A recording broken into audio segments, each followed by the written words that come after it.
Hello. Yeah, I'm gonna do another video. Actually, yeah, before I start this video, yeah, I forgot to mention radical feminism in this country. Like how women are. Yeah, yeah, basically, well, radical feminism that goes on in this country is not real feminism, and it's not real feminism is where like men or women are equal and they're and they coexist and they coexist together, and it's like this, like this is like people are treated the same, and I mean, and it doesn't matter like if you I guess yeah, yeah, just basically as women like being treated better. It's basically it's like up and down the board, it's like it's up and down the board. Like, it doesn't matter if you're a man or a woman. If you do right, you're okay. If you do wrong, you're not okay. You're gonna get bashed for it. And I believe in this. Like, I don't care if you're a man or a woman. Like, if you do right, you're okay with me. If you do wrong and you do something that's horrible and bad and just yeah, just not right, I'm gonna bash you. Well, and that's, I guess, what I think is part of the real feminism thing. But yeah, radical feminism, the feminism now, like, are they just call it third wave feminism, or like Kyle Kalinske on Secular Talk likes to call it Mick feminism. Um, it just basically just puts like women on a higher pedestal and push men to the side like they don't matter.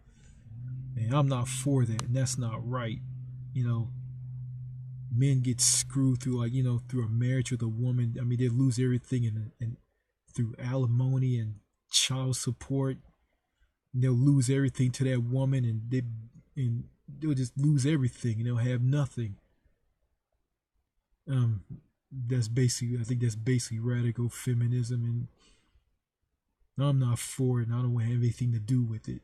Okay, and I am not a white knight. I am not a Captain Save-A-Ho, and I am not a simp. I'm none of those things, and I'm gonna bring in the red pill and MGTOW movement on this. I like the red pill MGTOW movement. I like what they're doing is basically them sending a message to these women who are brainwashed by radical feminism, and it's telling them this: fuck you, we're going our own way, we're not gonna put up with this shit anymore. You know, but yeah, there's some of them I like, like Dog G Fist is, I like him, but others like, okay, Scotty 3861. Actually, just two guys on YouTube. Basically, I'm gonna talk about Scotty 3861. Yeah, he's a guy that lives in Britain. He has a form of Ashburgess, or whatever it's called. Just basically, it's a form of autism. And I like the guy, and I subscribe to him. He's a guy out of the UK, London, or Great London, wherever he lives in the UK. He's a MGTOW guy. He talked about why he's part of the red pill move, the MGTOW red pill movement, because how women are, how women treat men. And yeah, they're yeah, like, I don't, and Dog G, he's one of them. I like him. I like him, and I think I remember watching one of his YouTube videos. Um, I think in one title, like, he talked. There's one YouTube video that he talked about two lesbians approached him and asked him for his sperm, and I like it when he put down this woman who wanted to have a baby with him, and he told her, your uterus is used up, is dying, your egg is gone sour, it's gone bad, it is withering away. So I don't want to have anything to do with you. And he just ripped her apart and put her in her place. Like, it's kind of harsh, but it's the truth, though. I mean, she's in her 40s, and she passed childbearing years, so she can't have children because, well, she's old, and he called her a dinosaur. I said, ouch. True, true, true. But the red pill. I like the red pill movement, but at the same time, they're doing a lot more damage. They're doing the same amount of damage as the radical feminists are doing. And there's this saying like two wrongs don't make a right. Okay, and I'm not on either side. Um, I'm kind of like a ally of the red pill movement. Kind of like, yeah, I'm kind of like that. So that's where I stand. So um yeah, and also it just also they both just destroying the traditional family structure. And it's yeah, and the man is nothing more than a ATM machine and a sperm donor, as Doc G wants to put it. And yeah, that is sad. Some lesbians come up to me and ask me for my sperm, like I'll just look at them like they're on drugs and just walk off. So yeah, um, so yeah, well, basically I got that out of the way. What I'm about to talk about, well, in this video is my experience with the Texas Highway Patrol, or the Texas DPS, as citizens won't want to refer to them here in Texas, or some of them just refer to them as the DPS. They're basically the Highway Patrol branch of the Texas Department of Public Safety. I mean they're under the same umbrella as the Texas Rangers. Um, they this it. Yeah, well, I taught, yeah, they're an organization of, well, they're an organization of highway patrolmen who, I'm not gonna bash all of them. I say, like, the department as a whole has this superiority complex where they put themselves on a higher pedestal from sheriff deputies, deputy sheriffs, and city police officers. And police, yeah, city police officers and deputy sheriffs, they have the same mentality as well. They have this superiority complex. But the Texas Highway Patrol, they just take it to a whole new level. And their policing is very weird. They do a lot of weird stuff. Like, for instance, if they catch someone speeding on any highway in Texas, if you drive fast past a Texas DPS unit, which is a black and white car, with a state trooper on the trunk, and Texas Department of Public Safety Highway Patrol printed on the doors. If you fly past this car, this DPS unit, this is what they do. They'll pull onto the highway. They don't turn on their sirens or anything. They just pull onto the highway, and they'll just drive really slowly, and they'll just make it like they're not after you.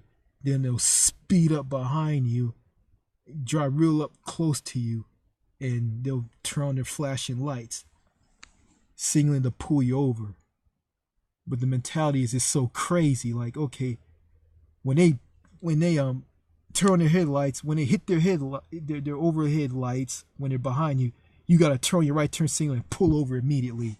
If you don't do that, they'll just rip you apart. They'll just rip you apart like you gonna kill them or something. Like you were a troublemaker.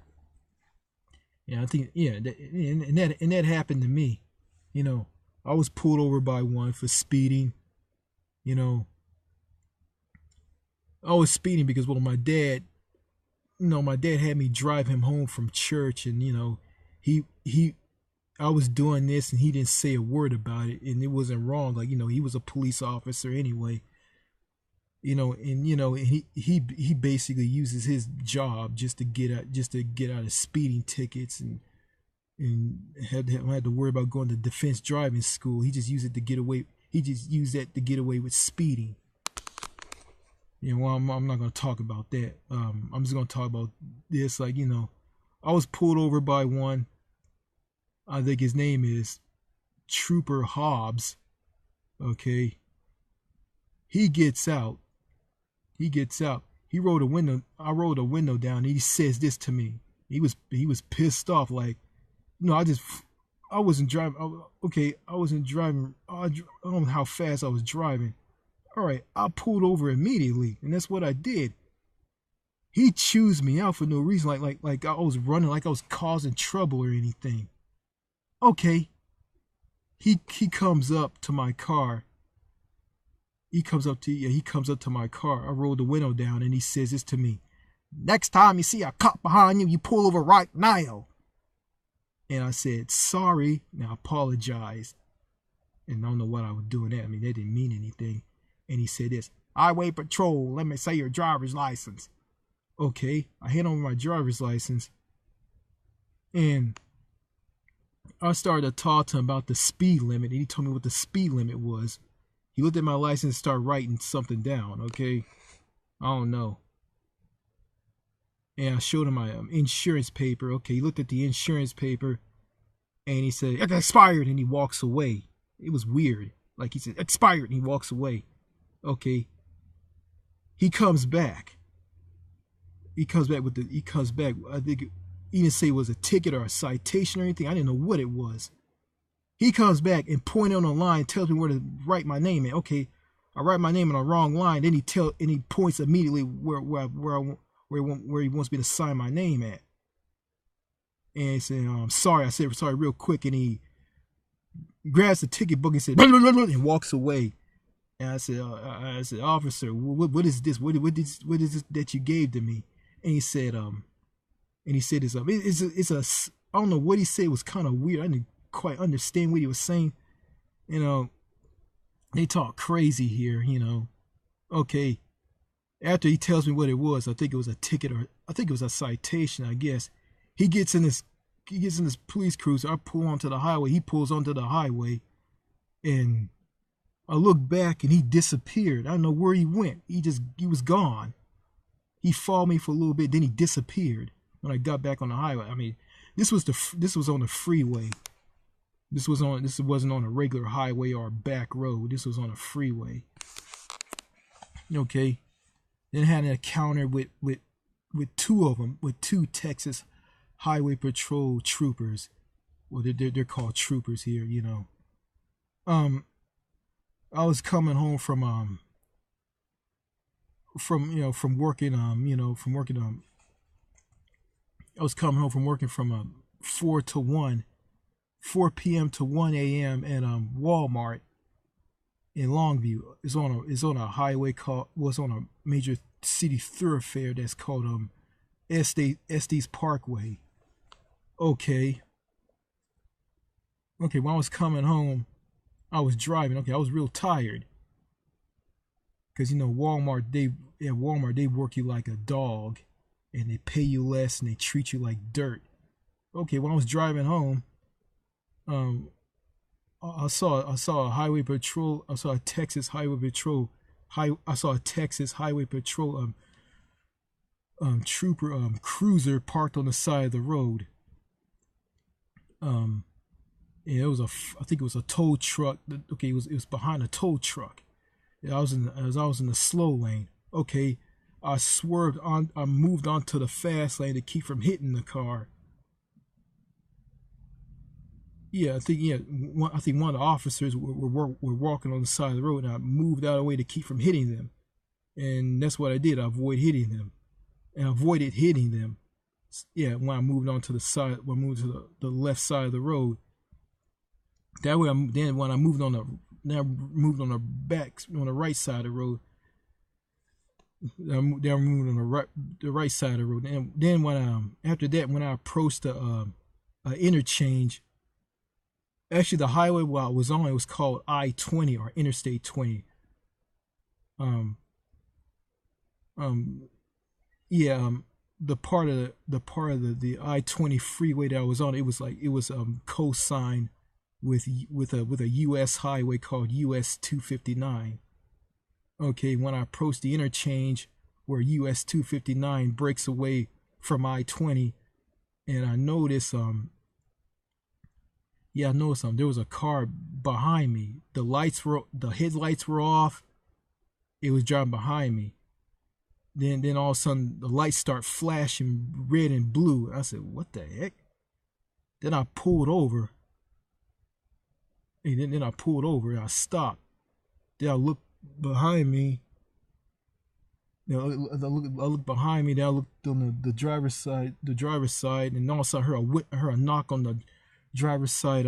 Not the driver's side, but the passenger side window on the front passenger side door. Okay, I used one of the master controls in my car to let one of the power windows down. The power window on the passenger side door. It was this highway patrolman. He was an old man. He was old, white, and he said this to me. Highway patrol. Why I stopped you is you violated the stationary vehicle law. And I don't remember what I said to him. And okay, I said yeah, because I didn't. He claimed that I almost ran him over. Yeah, I was gonna tell him I didn't run him over. And I said, well, the speed limit is about like 75 miles per hour through there. And when I said the speed limit, he said, I understand that. You gotta reduce your speed when you slow down and move on to the fast lane. I think he was explaining the move over law here in Texas. Yeah, I broke that law. Yeah, I broke that law, but I had no idea that law existed because I didn't know anything about it. But I guess it doesn't matter. I mean, being ignorant of the law is no excuse. So okay, he tells me to get out of my car because he think I was drunk. So he gets out of my car, has me standing on the side of the road. He's had me stand there. Okay. He comes walking up to me and his partner was with him. It was another trooper. I guess. And I started just talking about, like in foreign countries, people like to talk and socialize with one another. And I try to do that with the trooper, the old guy who pulled me over. And he was like he was in a bad mood, and he was all serious, and he just didn't give a damn about what I said to him. And I asked him, hey, do you know Trooper Hobbs?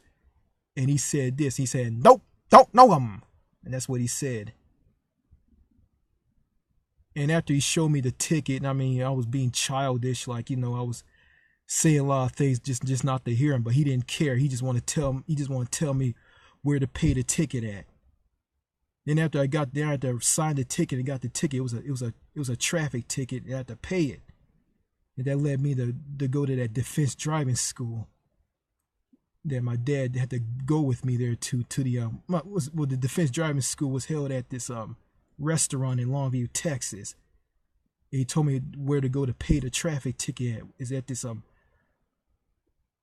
some driving court in some traffic court in I think in Gladewater. After I got the ticket, he said, "Have a nice night." And I didn't say anything to him, so I got in my car and left. Yeah. Then I said in another video that I almost got ran over by one. They wanted to get back at me for like chewing his girlfriend out for making me pay more for gas at this gas station. And yeah, but all these Texas highway patrol troopers. I mean, not all of them are not that bad, really. I mean, I guess I don't know. I guess it's this training is that they go through they're called cadets. They call DPS cadets when they go through this training. I don't know that much about it, and you know, this training just pounds this superiority complexness into them, to saying that, you know, talking about standing, something like being part of the Texas tradition and standing up for Texas and all this stuff. You know, it's like they're like I guess they want to brainwash them to thinking that, well, that they're the elite police force, and the families of these guys, like, men, doesn't matter, they're cadets or rookie officers or senior officers, whatever. They talk about how great they are with a straight face. They're all business, you know. I've seen some of them. They have frozen faces. You know, they're stiff. I mean, they're lifeless. Like, I mean, they walk around like their shit doesn't stink. Like they're better than everybody. I mean, I ain't saying that they're all like that. Like, I ran into one at a gas station somewhere around where I live. I think it was in Longview or Liberty City, where this city that I live in. One of them got their cruiser. It was an SUV, and one of them said, "Hi, how you doing?" I said, "I'm doing fine." And also, I encountered one when I went to the bathroom. He comes walking in real quick with a smile on his face. He's standing there with a smile on his face. He walks off and start going to the urinal, start peeing. He was acting really weird and crazy. I think I ran to another one when I went to the bathroom. I mean, he walks in. He was acting normal and all, like he had common sense, like, you know. I think I waved at one. Like, it was an old guy. He was pretty friendly. He was all right. So yeah, I think, you know, I don't know, like, yeah, there's some good and bad in that in their law enforcement community, but, you know, their policing is weird, and, you know, some of them are weirdos and nutcases and a-holes. I think the one that has the last name Hobbs, I mean, he used to work with my dad at as a jailer. Yeah, I guess he got tired and got out and just became a highway patrolman, and I guess, yeah. Yeah, well, you know, yeah, you know, I'm probably gonna be dealing with more of these guys in the future, but I hope I don't. Um, yeah, you know,